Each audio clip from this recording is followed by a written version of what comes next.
Tiphany Kane. I am so excited to have you on the Empowering Her podcast. Welcome, beautiful human. Thank you so much. It is such a pleasure to be here. And I think both of us this morning, we were chatting before we got on about resilience. And I think we're both showing up today in a resilient spirit. And I'm here for it. I'm excited. We So thank totally you.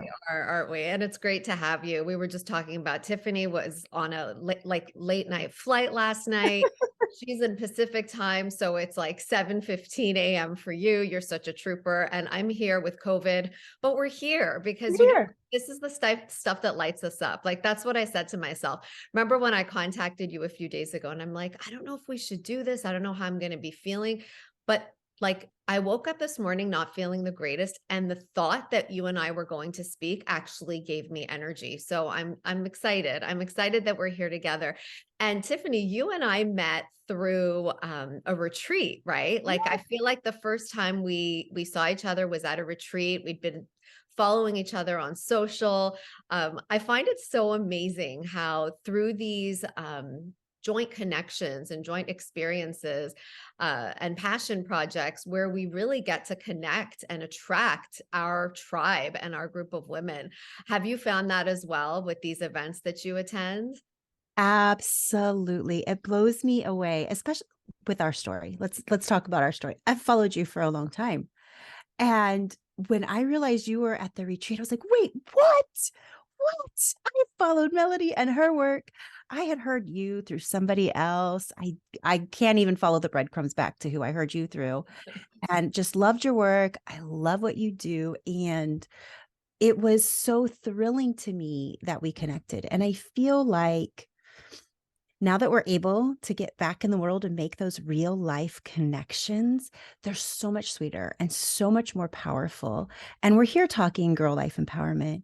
I think this is female superpower. What our superpower is connection.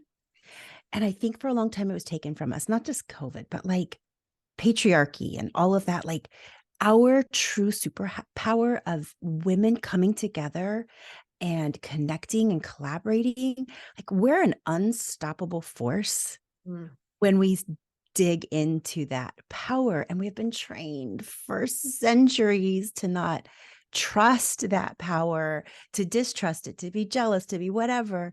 And I'm just so thrilled every time there's a real life example of, oh my goodness, look at us connecting and look at what we can do when we connect. So it felt magical when we met in person. Because I mean, I could go on and on about this. I could I get on my soapbox about this stuff, Oh, but yeah, I love Melody, it. I agree No, with you. you said it so beautifully, and I'm just so excited to have the opportunity to learn more about you and all of the amazing things you do. I mean, the first thing I want to say is I had the pleasure of being a speaker at your Raise Your Volume Summit, which was so amazing. You brought together a beautiful group of women. But what blew me away that week during your summit, when I sat in on some of those sessions, was what a gifted coach you are. Like the way that you led these women to transformation when they had hot seats with you was something incredible. Now, is that something that just is innately you and intuitively like you are a coach through and through, or did you get trained to do that? Because as a coach myself, I was just watching and I was like, get it, girl. I think it's a combination. Mm. Every time I take one of those, like, what is your purpose tests, teacher, coach, like I was born to do that. I was a classroom teacher for 16 years. And then I trained teachers, coached teachers for 4 years. So 20 years in that world. So yes, it's like in my DNA, it's in my blood. But I also had on the job training of learning how to coach adults and an adult pedagogy, adult learning, adult coaching. And so, that was invaluable of, how do you hold up the mirror so somebody sees their gifts rather than saying, this is what you need to fix, this is what you need to do? Just asking those questions of what do you want and what are your gifts and what feels right for you? Because what feels right for me may not feel right for you. And so being able to hold that space and just constantly tell people, no, I'm just holding up the mirror. And that's truly how I see my job as a coach. I'm just holding up the mirror. This is what I see of you. And I want you to see it of you. Like, I'm just holding up the mirror. And so, yeah, it feels beautiful and right and natural. And I absolutely love doing it. And my greatest challenge in coaching is also coaching myself and believing in myself. So I think for all of us, anybody listening right now, it's often our greatest challenge is ourselves, right? Like, how do I hold up the mirror for myself? And so we're all on this journey together, and learning how to completely love ourselves. 100%. And it's so important that that same grace that we have for the people that we serve, we have for ourselves, Yes. first and foremost. So you really hit the nail on the head with that. Now you are doing some incredible things. And I want you to first talk to us about some of the things that you're doing. And then I want to kind of work backwards and talk about you've got some beautiful stories of resilience. I just can't wait for our audience to hear more from you about how you got to where you are today. And let's start with today and then move it on back. Oh, this is fun. So we get to like back it up, back it up. Okay. So where I'm at right now, I'm the CEO of my own business, which is a lifelong dream. I've always had an entrepreneurial heart, but never quite knew how to get there. And so I'm finally there. My partner and I, my life partner and I have a business together, and it's a media production company, and it's really fun. I get to help people podcast and do things podcast adjacent, which is really, really exciting. And I absolutely love it.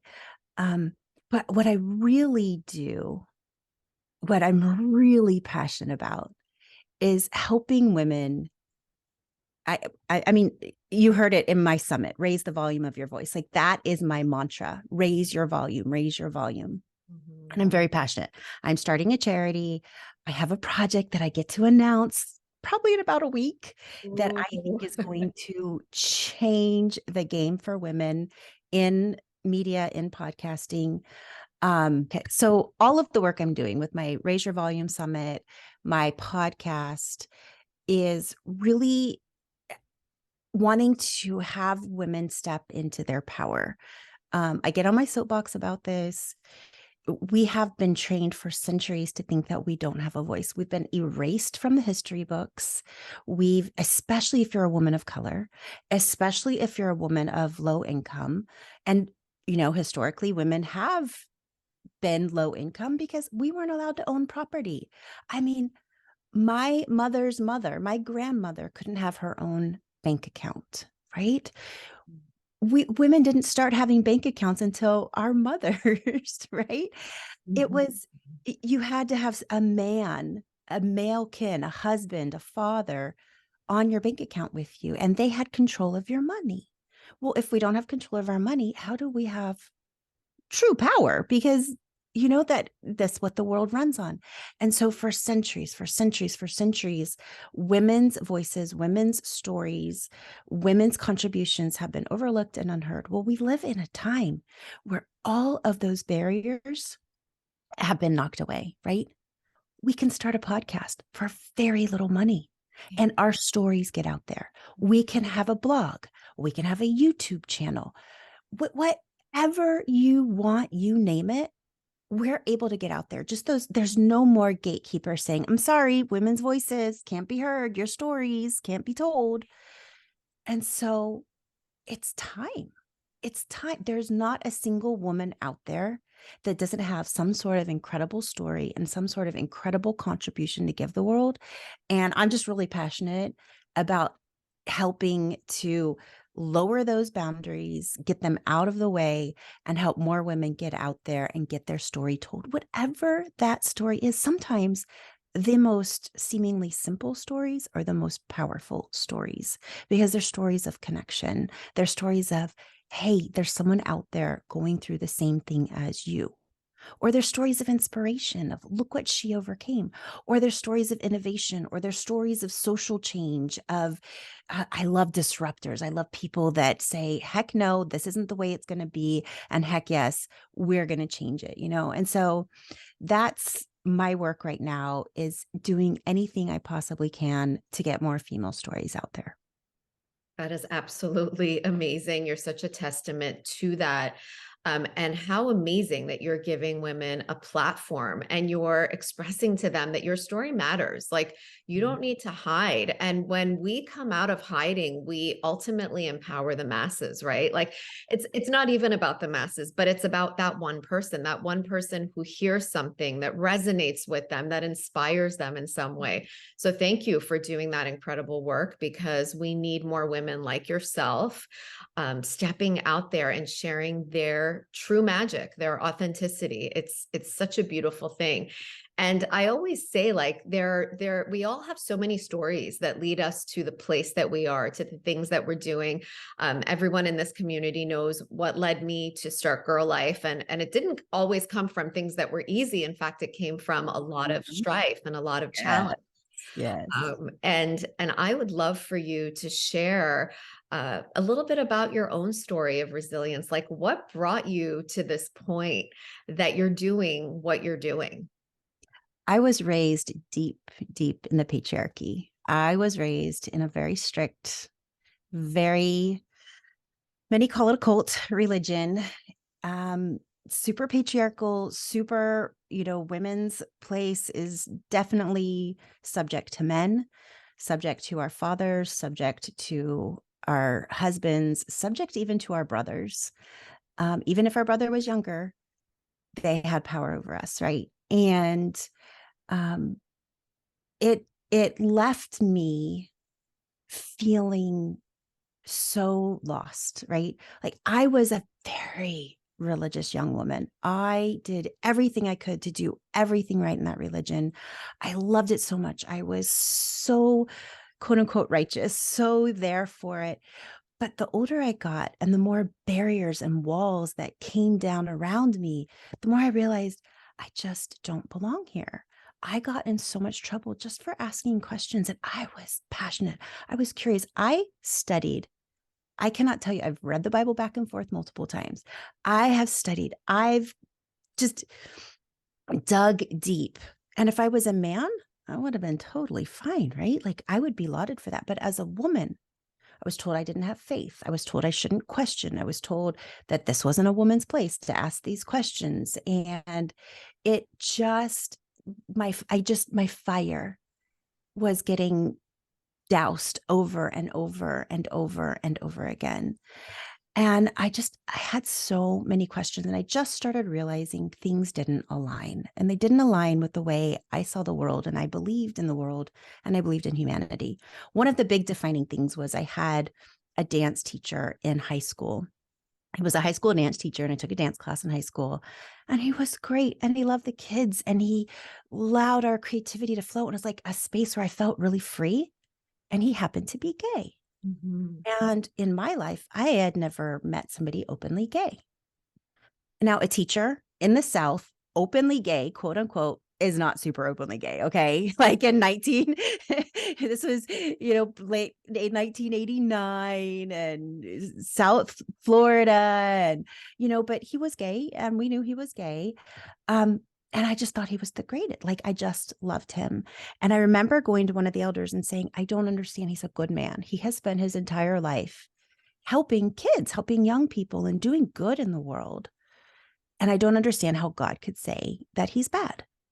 And I got told that how wrong my faith was, how I didn't believe and everything. And so that really set me down the path of questioning. And at 19 years old, I left. I left the religion. And it wasn't just leaving a religion, it was truly leaving my entire world and my entire life. I mean, I had been raised to believe that going to college was bad, that people outside my religion were quote unquote worldly and would harm me and harm my mind and harm my soul and my spirituality. And so I should only be friends with the people in the religion. In fact, my biological family that was not part of this religion was less family than the people in the religion. Okay.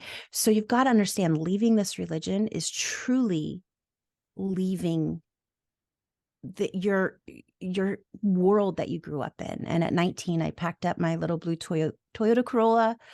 I think I had about $1,500 I'd saved from babysitting, and I drove 3,000 miles across the country in a little car that needed oil every single day and needed water every single day. And I left everything I knew and everyone I knew and started over fresh in California, and rented a room from a crazy person and for $200 a month, and started a new life, and went to college, and it took me 8 years to get my undergrad. And I'm just, it's been the hardest road and it's been the best road. And I'm just so glad I did it. And there's more to this story, but I'm going to pause there. Yeah, my goodness, what a story. I really just get goosebumps listening to you share that. I mean, it's amazing how the intuition knocks, right? Like it knocks and it was speaking to you. It was telling you that there's more for you and this is not for you. And when we think about as you had mentioned, like with boys, they could get curious and they could go to school and they could be educated. So why wouldn't they be just fine in that religion, right? But Mhm. as a woman, as a girl who was curious and who wanted answers, um, it's very sad to me that you were one who knew that there was something better for you on the outside, and you took that huge, bold, courageous step to walk away. And you think of all of the young women who are still part of the religion and who probably feel a lot like you did, who just they didn't feel Yep. the strength and the courage to walk away. How did you know that what was on the other side? I mean, you just said you rented a room from a crazy person, so like that couldn't have been easy, but Oh, none obviously of it was. like it was still better than what you Mhm. knew, right? Like how did you know what was waiting for you could be so much better and more welcoming than what was on the inside of what you did know? I didn't. I Mm, didn't. And mm, I think in a lot of life changes, we don't know. You yeah. don't. I mean, you jump off a cliff and build the wings as you go, right? Like a lot of us just don't know. And if you wait until you know, often it's just too darn late. You'll never know. I just knew that I couldn't stay. I just knew that a part of me was dying and would continue to die if I stayed. There were a lot of factors involved. My parents were going through a terrible divorce, which was ugly and nasty. And um, just a lot of things were happening where my world was being spun. And I just knew that where I was, I would get sucked into that vortex, and that the religion was poisonous for me, that what was happening with my parents was poisonous for me. And I just needed to get out. To this day, Melody, my mother doesn't talk to me, and my youngest sister doesn't talk to me. They're still part of the religion. Essentially, I'm dead to them.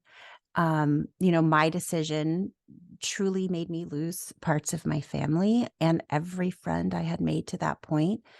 So no, I had no idea. And when I left, I probably had for about 6 months to a year, every single night, massive, horrible, gut wrenching nightmares.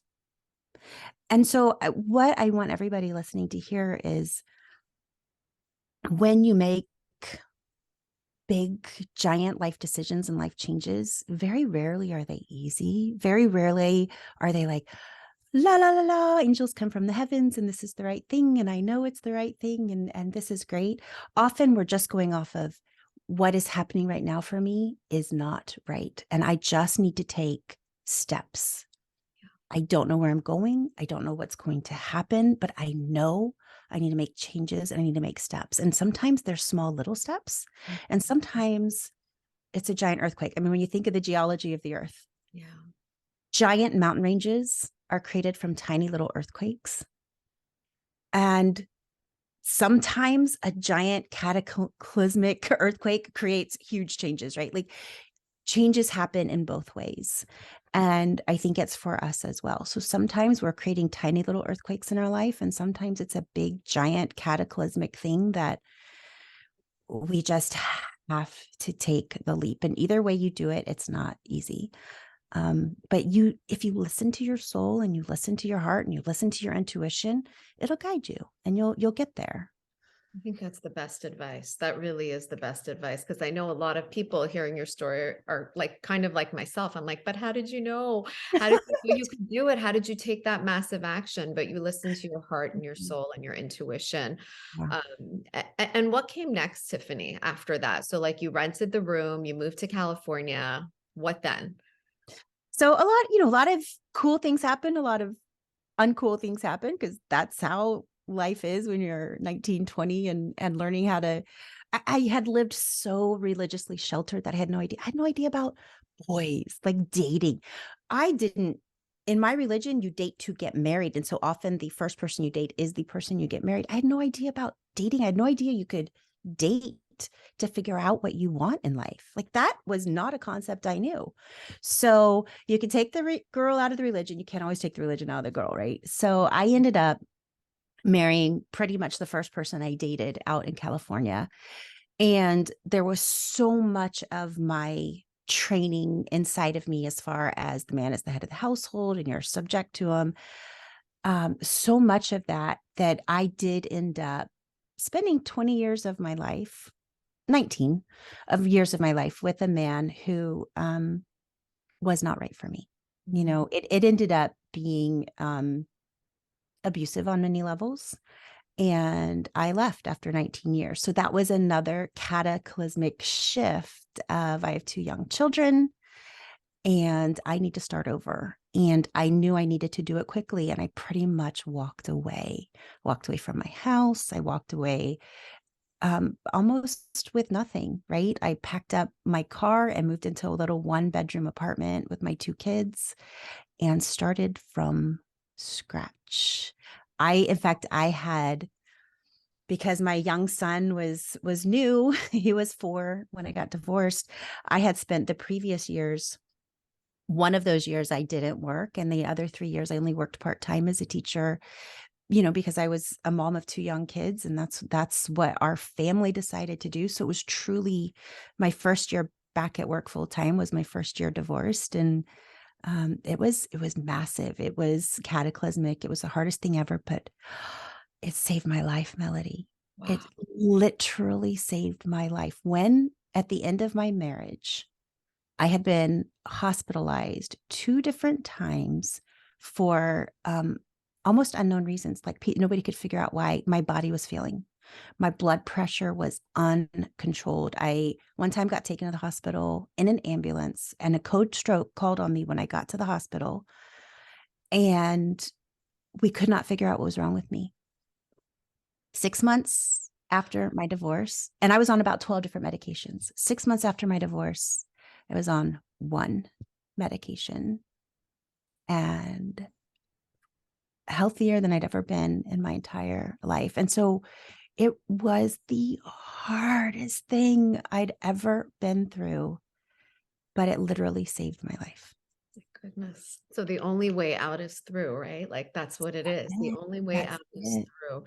And I listened to your story and what you share about how you left the religion, you took this bold action, but you still had those ideologies playing out in your mind and in your heart. And you did believe that you needed to date the first man, that you marry the first man that you dated, right? And it's like in life, we hear this so often, but what a true example of this. Nothing ever really goes away until it Yeah. teaches us what we're meant to learn. And sometimes those lessons take 19 years to learn, but Mhm. that was the timing of your life. And look at you now, look at Mhm. you now.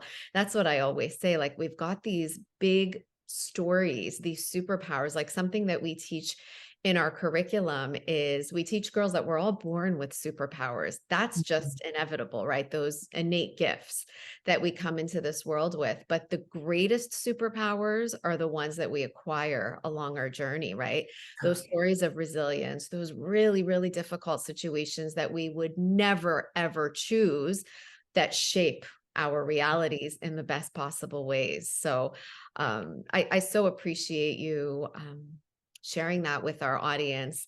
And tell us a little bit about what's on the other side. What's on the other side of all this? What does life look like today? yeah. messy and beautiful and wonderful and exciting and scary and fantastic and thrilling. And it's one of those, I'm on a journey right now. I had another cataclysmic change. I left my 20-year career in public education. It was a bookend job. It was safe. It was secure. I was told what to do, where to be, when. I knew when I was allowed to go to the bathroom. I knew when I was allowed to eat lunch. I knew when my day started, when my day ended. I knew when my vacations were. I knew how much I would retire on. Total bookend job.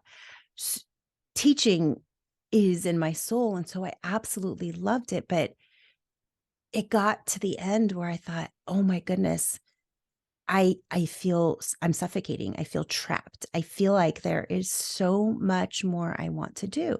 And as a teacher, I couldn't have a political voice, right? I couldn't speak out about a lot of the things that were important to me.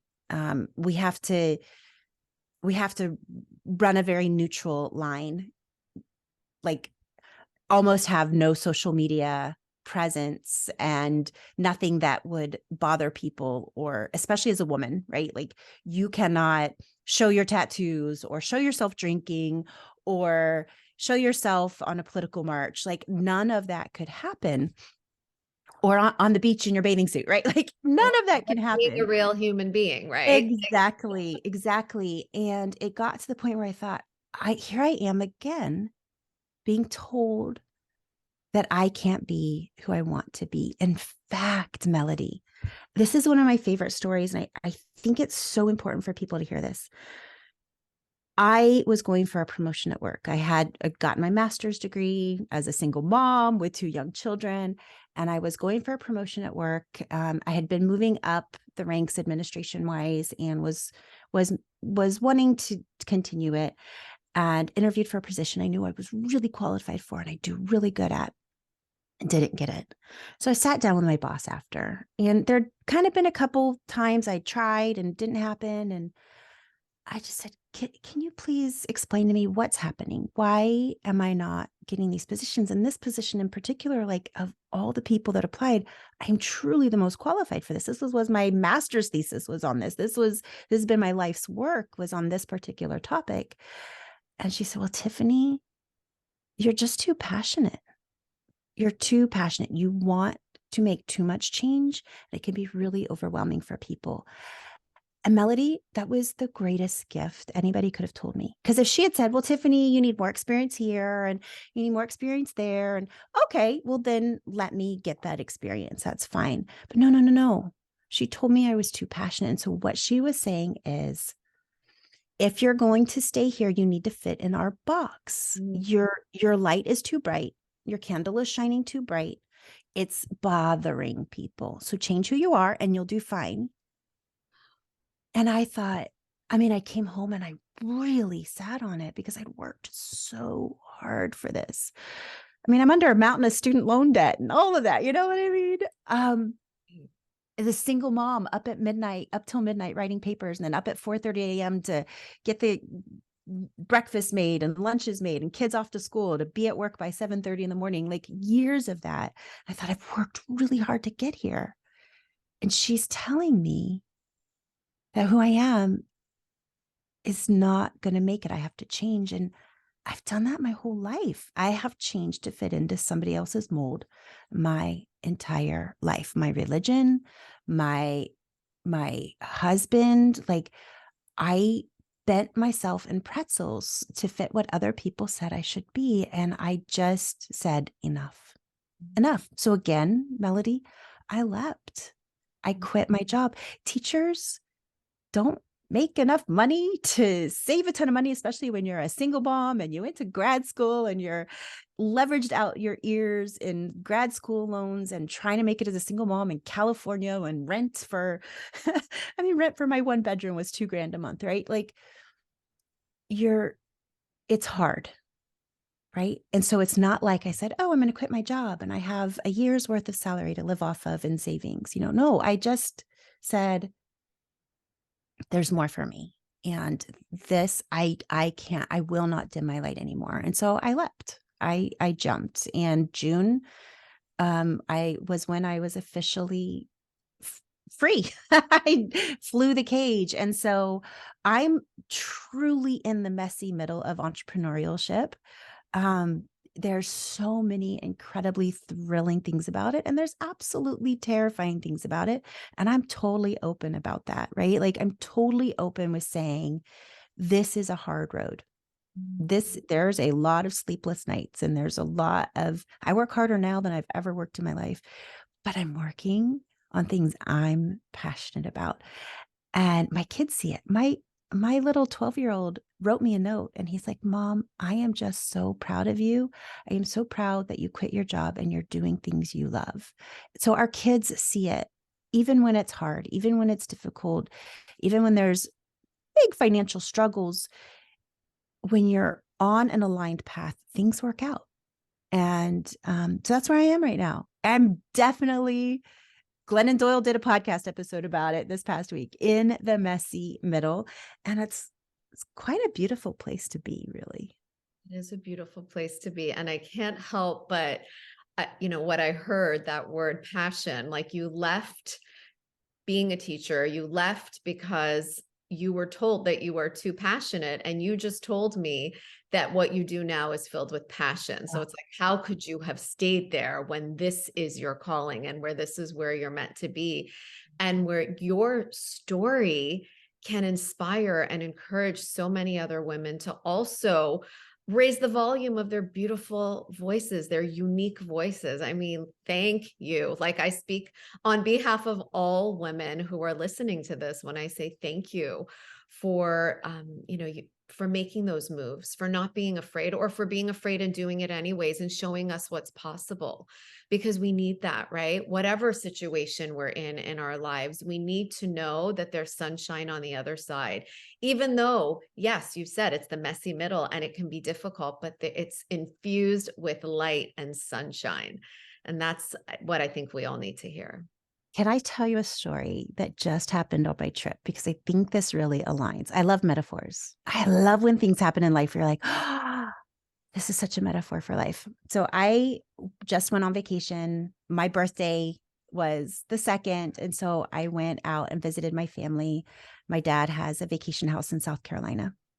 And so I was visiting with him, and he took us out on, we took a tour to a fort out in Charleston. And so you get on this big old ferry boat and you ride out to the fort that's on an island out in the harbor. Well, it was drizzly and foggy when we got on the boat in the morning, and you couldn't see anything, literally zero visibility, could not see anything. And we felt like we were the only people on the ocean, right? Like those of us on this boat, this was it. That was it. You could not see anything. The boat ride was about half an hour long. And over the course of the half hour, the sunshine starts shining. And out of the fog comes these 2 huge shapes. And it's a bridge. And it's a giant suspension bridge right behind us that we didn't see the whole time. And we're like, whoa, that's crazy. And we're taking pictures, and there's this beautiful halo around the boat from the fog, and halos around our heads from the sun shining through. And it was really magical. And we get to the island, and then on the ride back, it's full sunny. And all around the harbor, there are these giant ships. There's a giant army engineering vessel. There's these huge cargo ships that were next to us the whole time that we could not see. Oh, I love And that. Melody, this is life. This is life. So many times we're in this fog where we feel like we are the only ones traveling on this ocean of life. And there's little beautiful pieces, right? Like there might be a little halo, might be a little glimmer here and there, or there might be a little like, oh, wait a minute, I think that's something over there. I see a shape, but we don't really see what there is. And then when the fog clears and the sun shines and you realize, oh, there's so much. I mean, there were dolphins chasing the boat with us on the ride back. They were playing, they were having fun. There was a pod of dolphins, and it was the most magical trip, both there and back, because of the fog and because of the sunshine and the dolphins and the ships. And it was like, I just was jumping out of my skin because it's like, this is life. This is how life is. We cannot often see 5 feet in front of us. And yet there's so much there. So what I want to say to everybody listening, every girl out there, every mom of a girl, every woman thinking of doing your GiRLiFE empowerment programs, it can be utterly terrifying when you feel like you're on this path alone, but you aren't. You're never alone. There's always people out there, resources and connections and women and doors opening and opportunities there for you. And those doors will open as long as you don't lose heart. As long as you stay on the journey and stay on the path, it's going to happen. Oh, so beautiful. So beautiful. And I love that analogy because it's like you were open to that. You were open to the analogy. You were open to the meaning behind what you experienced. And the magic is there for those of us who are willing to see it, for those of us who are open to it. So thank you for sharing that. That's absolutely gorgeous. Your whole story is so inspiring. A few questions that I like to ask our guests. And I think this one is it means so much to us because a girl's self-confidence peaks at age 9 statistically. And so I always like to ask our guests, what would you say to your 8 or 9-year-old self today if you had the opportunity? Oh, keep dancing, keep dreaming, keep twirling, keep the magic and the joy alive. Just believe it's there. As a little girl, I was so imaginative and just inquisitive, and I climbed trees and I danced and I was fascinated with everything, and I asked questions about I probably drove my parents crazy. I tested everything. I had a watch that said water resistant, and I threw it in the toilet because I thought it would jump out of the water because it was water resistant. Like, I tested everything. Keep that. Keep doing that. Keep testing, keep questioning, keep dancing, keep climbing, keep that childish joy and enthusiasm and inquisitiveness. Never let it go, because that'll keep you going in life. Just keep it up. Gorgeous, gorgeous. And if you could take a billboard out on the world for all to see, what would it say? Raise your volume, girl. Your story matters. I love it. Shout it out from the rooftop. Stop playing small. Get big. Do those audacious things that scare you. Wear the bright colors. Take that course. Take the roller skating class. Do the burlesque class. Do whatever it is that you're like, ooh, I don't know. What will people say? Do it. Who the frick cares what people say? Do the thing, shout it out, live boldly, live loudly, live your truth. Even if your truth is, I want to live in a quiet little cabin on the lake and write books for the rest of my life. Whatever it is, it doesn't have to be loud. Raising your volume doesn't mean you're loud and annoying. It means your volume on your joy and your passion. You live it, your life, as you want to. That is some billboard. That is It's gonna be long. It's like you need glasses to read that. I don't know. love that billboard. And I love you. And I'm so grateful for this time with you. You've been so generous with your wisdom and your knowledge. Let our audience know, how can they connect with you? Where can they find you? Where do you hang out? I'm pretty easy to find as long as you can figure out how to spell my name. Yeah. I am Tiphany Kane in all of those places. Tiphany with a PH, TIPHANYKANE. So Facebook, Instagram, LinkedIn, Twitter. I'm not very active over there, but I am there. Tiphany Kane. I even have a TikTok account, but I don't do much with it. Mainly follow people.